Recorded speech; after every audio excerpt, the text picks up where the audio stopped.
Always good to be back with Congressman Derek Schmidt. He represents the 2nd Congressional District of Kansas. Good to see you, Congressman. Great to be here. Thanks, Chris. The issue of affordability, as you well know, is the word. That word, and it seems like it kind of popped up out of nowhere. Not that people were happy with the cost of things, but I felt like real progress has been made in this first term of President Trump. And then all of a sudden, it's like, I don't know, a switch was flipped, and here late in the year now, the narrative is I don't think it's that people aren't struggling, but there seems to be this persistent message of things are bad and getting worse. I don't perceive it that way, but I don't want to discount that people do struggle. I understand that. Is it a lack of the market correcting as fast as everyone would like, or are we just not making progress the way we should, or how do you see things?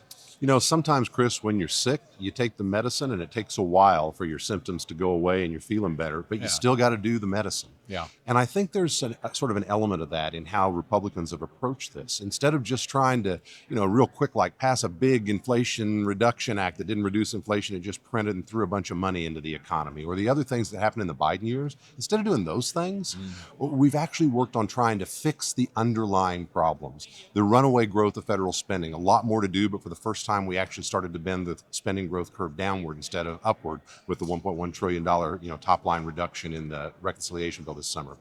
A tax structure that is permanent and that people can rely on and make plans on and make investment decisions on because they know it's not going to change with a giant tax increase at the end of this year.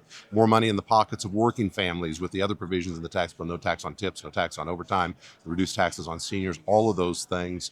On the regulatory side, the president's done a great job of putting the brakes on regulatory growth. We need to continue to do more, as we're going to do on the floor today with some of the small business provisions, trying to start to peel back those regulations that have piled on and that are hugely costly and that get passed on. So I do think it's an issue of when you actually try to fix the problems, sometimes it takes a bit longer to see the results, but you get lasting results, and that's where we are. So when we talk about next year and the midterms, I've been asking all your colleagues this today. There's this kind of conventional wisdom that loss is inevitable. It's just degrees of loss that Republicans will be navigating next fall. Do you accept that or no? No, I don't. I think at the end of the day, every election is different. And, we've seen midterm elections in the past where the incumbent party has done well. We've seen ones where they haven't done well. The people that get paid to think about and talk about these things for a living, they have their top line narratives, which are worth about what you pay for them. But at the end of the day, it's what voters decide. And I believe we are delivering on the things that we said we were going to do when voters trusted us to change the direction of America in 2022, 2024 and get us back in the direction that most Americans and certainly most Kansans believe we need to be headed. And we are fixing those problems. Voters will see that we're fixing those problems. What we have to do is stay on focus. And that's one of the reasons I think it's so encouraging that everybody from the president to on down now is talking about the affordability issues. It's a reminder of what people sent us here to do. We stay focused, voters will see it, they'll vote accordingly. You think that spring, early summer, or even that late, will there be a different economic story to tell than where we sit at the moment? I've seen a lot of election cycles in my life, and it is pretty common that what seems inevitable in January of the election year looks very different by the fall running up to the election. Not just because of current dynamics, that's just the way things tend to unfold. I imagine this will be one of those years as well. As you watch what's happening in Tennessee with this special election, are you surprised it's this tight in a place like Tennessee? No, special elections are somebody said to me the other day, they're special. They're always unique. Turnout's always a problem.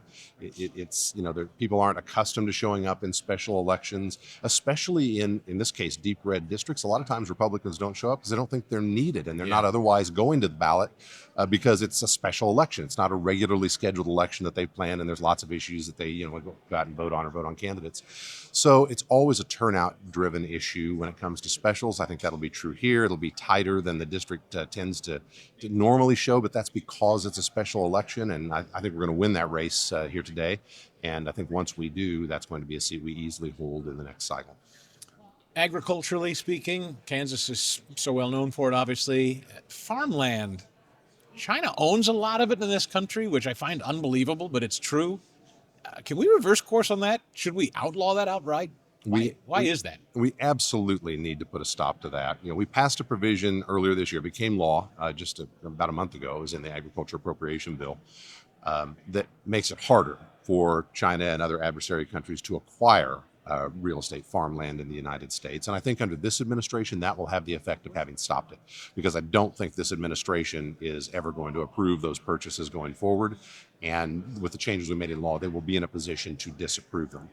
I would like to go further, frankly, and be a little tougher, because we won't always have this administration. And I'd like to make sure that we don't have adversaries buying up land in the United States that they may intend to use for nefarious purposes against us. Regardless of who the president is, but we have at least moved in the right direction. It's funny. I don't pretend to be a farmer. I mean, I've grown up around it all my life, and certainly have advocated for agriculture, a big believer in it. But that's not how I've made my living. But somehow the Chinese, they seem to be smarter than we are in one sense. They've figured out, from their vantage point, the most fertile and productive land in the United States happens to be close to our military installations. Isn't that a remarkable coincidence? Yeah, no, it's creepy, frankly. I hope we figure that out soon. 100%. And then in terms of meat, beef in particular, I've talked with a couple of your colleagues about this today. The big four meat packers in the country, President Trump says he's investigating that, I think, with the DOJ at present. What do you say about that, and to those who are farmers and ranchers in your district?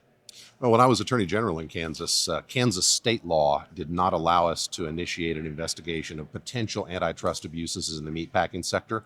There's a provision in Kansas state law that didn't allow that to happen. So rather than doing that ourselves, we asked the federal government to initiate review at that point, and they told us they did, although they never let us inside to see what was happening. So this isn't a new issue from my vantage point, and I think it's good that the administration's taking a look. The law ought to be, enforced, and if there's a problem there, I don't know what the facts bear out, but there's certainly reason for concern. And so if there's a problem there, there ought to be an enforcement action. What I don't think we need to do is have the government get deeper into, trying to manipulate the market in the beef space, or generally. I'm not a believer in that, but certainly not in the beef space. There are a lot of reasons that prices have fluctuated dramatically. If a piece of that is, forbidden by the antitrust law, then there ought to be an investigation and enforcement action. But there are other factors at play. I mean, certainly the drought of many years, the reduction in herd size, it's driven up prices, makes it much more attractive for folks to liquidate and take the cash than to build a herd back up, which can tie up cash for long periods of time. We call those market cycles. We've seen them many times in our lifetime. We're in one right now where prices tend to be higher and herd count tends to be lower. That will reverse if we leave the market to its ways. Pivoting to school choice, Christian school. I've got a lot of colleagues that follow this issue closely. The state of school choice in the country, the Department of Education, I don't know, the president's trying to scale back on that. And Linda McMahon, the Secretary of Education, has said we were closed for 43 days and nobody missed us. What's the state of school choice in Kansas, the district you represent? Christian schools in particular, homeschoolers, what do you know? Well, the vast majority of education policy in this country is, and in my view, should be made at the local and the state level. The federal government should be a support player, not a central driver of, the direction of how we educate our kids. I think the federal government is too involved, in my view. So most of those decisions related to choice are state level decisions in Kansas. As you know, there are some small steps in the direction of choice. There's some tax credit provisions, for example, that have been very supportive of some schools that, in my view, have been successful, providing education to kids who weren't getting what they needed from the traditional system. And I think that's where most of those decisions ought to continue to be made. It would be very helpful if the federal government could, to the extent practical, get itself out of the way. We don't need, this huge federal bureaucracy that's second-guessing what the large enough state bureaucracy that's itself second-guessing what the local decision makers are deciding on how local people educate their local kids. And so, I'm one who's always believed that educating kids is not a one-size-fits-all endeavor. For some kids, the traditional public school system is great. It works very well. I'm a product of that system, and I was very pleased with it. For other kids, you don't reach the kids that way. And to give folks the opportunity to find the best fit for their kids, whether it's a parochial school, another private school, a home school, a public school of a particular type, whether it's Montessori or whether it's another sort of subset, I think that makes perfect sense. It's the way we ought to do it. And it doesn't work as well in every part of the state. And I'm from a rural area. We didn't have a lot of choices because, frankly, there weren't that many schools available. But where it works, it ought to be available. Do we have to talk about security in private schools, Christian schools, like we do public schools? I mean, I know public schools have dealt with things like magnetometers and things like that for a while now. Are we at a place where we have to start thinking about that for Christian schools too? Well, you never say never. It has to be a Yeah. decision of each individual institution, maybe each individual building. And obviously, everybody wants their kids safe. And if you're a school administrator, a teacher, parents, school board member, whatever, you feel that responsibility uniquely for the kids who are entrusted to your care and learning. But I think we ought to be supportive of those local decisions. And so far, in general, I think it's a generally true statement that we've seen more of that manifest itself in public schools than we have in private schools. But honestly, nobody is immune from one imbalanced person with an intent to kill. All of you have to go home and make your pitch every 2 years. And so as we head toward 2026, your pitch to your voters will be? Well, we're only halfway through this term, so we need to see how things unfold. I have every expectation we're going to be able to go home, look people in the eye, and tell them here are the things we promised we were going to focus on if you gave us this chance.